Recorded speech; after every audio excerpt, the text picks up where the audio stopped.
10 October রোজ শুক্রবার নাসিক 18 নং word বিএনপির আয়োজনে নতুন সদস্য সংগ্রহ ও নবায়ন কর্মসূচি অনুষ্ঠিত হয়েছে। নারায়ণগঞ্জ মহানগর সদর থানা স্বেচ্ছাসেবক দলের যুগ্ম আহ্বায়ক মোহাম্মদ জাহাঙ্গীর ব্যাপারীর সভাপতিত্বে এবং নারায়ণগঞ্জ মহানগর সদর থানা ছাত্র দলের সাবেক যুগ্ম আহ্বায়ক মোহাম্মদ জনি হোসেনের সঞ্চালনায় উক্ত অনুষ্ঠানে প্রধান অতিথি হিসেবে উপস্থিত ছিলেন নারায়ণগঞ্জ মহানগর বিএনপির যুগ্ম আহ্বায়ক আলহাজ আবুল কাউসার আশা। অনুষ্ঠানে প্রধান বক্তা হিসেবে বক্তব্য রাখেন নারায়ণগঞ্জ মহানগর বিএনপির আহ্বায়ক কমিটির সদস্য মোহাম্মদ আওলাদ হোসেন। বিশেষ অতিথি হিসেবে উপস্থিত ছিলেন নারায়ণগঞ্জ মহানগর বিএনপির আহ্বায়ক কমিটির সদস্য মোহাম্মদ আমিনুল ইসলাম মিঠু, মোহাম্মদ আনিসুর রহমান মোল্লা। অন্যদের মধ্যে আরও উপস্থিত ছিলেন নারায়ণগঞ্জ মহানগর বিএনপির সাবেক কোষাধ্যক্ষ হাজী মোহাম্মদ সোলেমান সরকার, সাবেক অর্থ সম্পাদক মোহাম্মদ সুজন মাহমুদ, নাসিক 17 নং ওয়ার্ড বিএনপির সাবেক সভাপতি আবুল হোসেন সরকার, সাধারণ সম্পাদক মোহাম্মদ হোসেন কাজল, নাসিক 18 নং ওয়ার্ড বিএনপির সাবেক সভাপতি হাজী মোহাম্মদ তাহের আলী, সদর থানা স্বেচ্ছাসেবক দলের সদস্য মোহাম্মদ মাসুদ সহ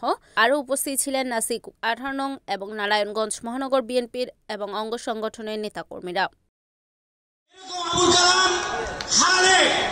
আমাদের দুর্ভাগ্য হতে পারে, আমরা সবাই মহান আল্লাহর কাছে দরবারে দোয়া করব আমাদের নেতৃত্ব যেন সেই পরীক্ষিত নেতা আলহাজ আবুল কালাম সাহেব আমাদের জন্য আবার মসজিদে বসতে পারে, আমাদের জন্য নান্দু প্রশাসনের জন্য আবার যেন সংসদে কথা বলতে পারে, আমাদের জন্য যেন আবার একা একা রাস্তায় বাড়িয়ে জনগণের দুঃখের দুর্দশা জানতে পারে।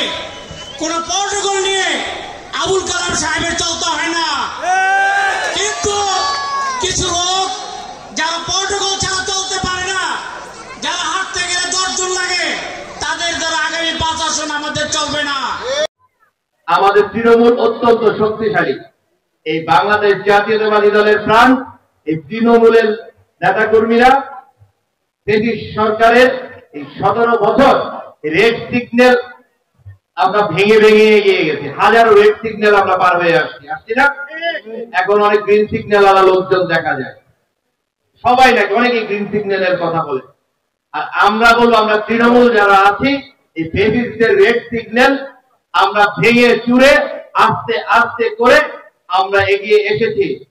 ছাত্র জনতার বিপ্লবের মাধ্যমে যেখানে গার্মেন্ট শ্রমিক থেকে শুরু করে একজন রিক্সা চালকের ভূমিকা অনেক বেশি ছিল, যেখানে ঘরে থাকা আমাদের মা বোনরা তারাও এখানে ভূমিকা রেখেছিলেন, যার মাধ্যমে আমরা একটা বিপ্লব হয়েছে, নতুন একটা স্বাধীনতা আমরা পেয়েছি। এই স্বাধীনতাটা কিসের জন্য? লুটপাট করার জন্য? এই স্বাধীনতাটা কি মানুষের সম্পদ হরণ করার জন্য? এই স্বাধীনতা পেয়েছি আমরা জালেমের হাত থেকে মুক্তি পাওয়ার জন্য, নাকি?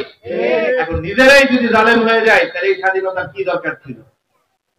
আমি বলবো আপনারা যারা নেতৃবৃন্দ আছেন তারাই আমাদেরকে 24-এ যারা শহীদ হয়েছে তাদের প্রতি সম্মান রেখে সর্ব ধরনের বাজে কাজ থেকে নিজেদের দূরে রাখবেন। কারণ এমপি হিসাবে দেখতে চাই, যদি ছবি হৃদয়ে না থাকে, গাছে ঢালে পালে এই ছবি লাগায় কোনো লাভ আছে? ছবি থাকতে হবে মানুষের হৃদয়ে। মানুষের হৃদয়ে অবস্থান করার চেষ্টা করুন। আমাকে অনেকে প্রশ্ন করেছেন আপনাদের কোনো প্রচার প্রচারণা নেই, আপনারা কেন চারিদিকে ছবি লাগান না? কালাম সাহেব 3 বার এমপি ছিলেন, কেন তাকে এমপি হিসেবে দেখতে চাই এই কথা বলেন না, কেন বলেন না? আমি বলি একটাই উত্তরটা আজকে সবাইকে দিয়ে দিই, আমরা দলের সিদ্ধান্তের উপর আস্থাশীল। আমরা আমাদের ভবিষ্যৎ রাষ্ট্রনায়ক জনাব তারেক রহমান সাহেবের উপর আস্থাশীল। আমরা আজকে অবধি বেগম খালেদা জিয়ার নেতৃত্বের উপর আস্থাশীল। রিপোর্ট মেহেদি হাসান প্রান্ত, এনএন টিভি, নারায়ণগঞ্জ।